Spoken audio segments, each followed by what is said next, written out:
Hello friends, હું ચૈતાલીશા આજે તમારા માટે લઈને આવી છું મોતીચારો પુસ્તકમાંથી બે પ્રસંગ.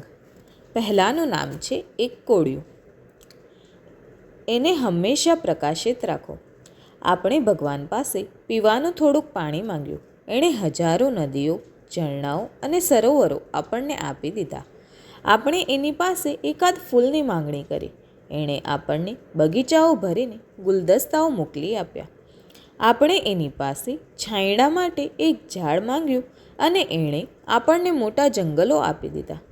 આપણે કહ્યું કે હે ભગવાન, એકલું એકલું લાગે છે તો એણે આપણને કુટુંબ, સાથે સંગાથે તેમજ મિત્રોની ભેટ મોકલી દીધી.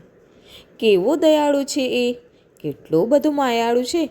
એના પર વિશ્વાસ રાખીએ તો એ શું નથી આપતો.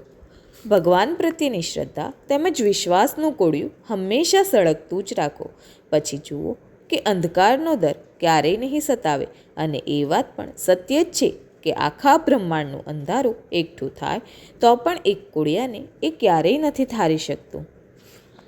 બીજો પ્રસંગ, એક નાનકડા બાળકની ઓફર. જો હું મેઘધનુષ્યને પકડી શકીશ તો જરૂર એ તમારા માટે લાવી આપીશ.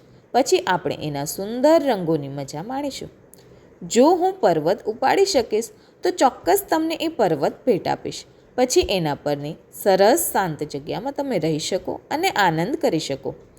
જો મને તમારી ચિંતાઓ એક ટોપલીમાં ભરી આપશો તો હું એ ટોપલીને ઉપાડીને દરિયામાં ફેંકી આવીશ. પછી તમે મારી જેમ જ હસી શકશો. પણ તમે જાણો છો કે હું એટલો નાનકડો છું કે આમાંનું કંઈ પણ મારા માટે શક્ય જ નથી. નથી હું મેઘધનુષ્ય લાવી શકવાનો, નથી હું પર્વત ઉપાડી શકવાનો, પણ એક વસ્તુ મારા હાથની વાત છે.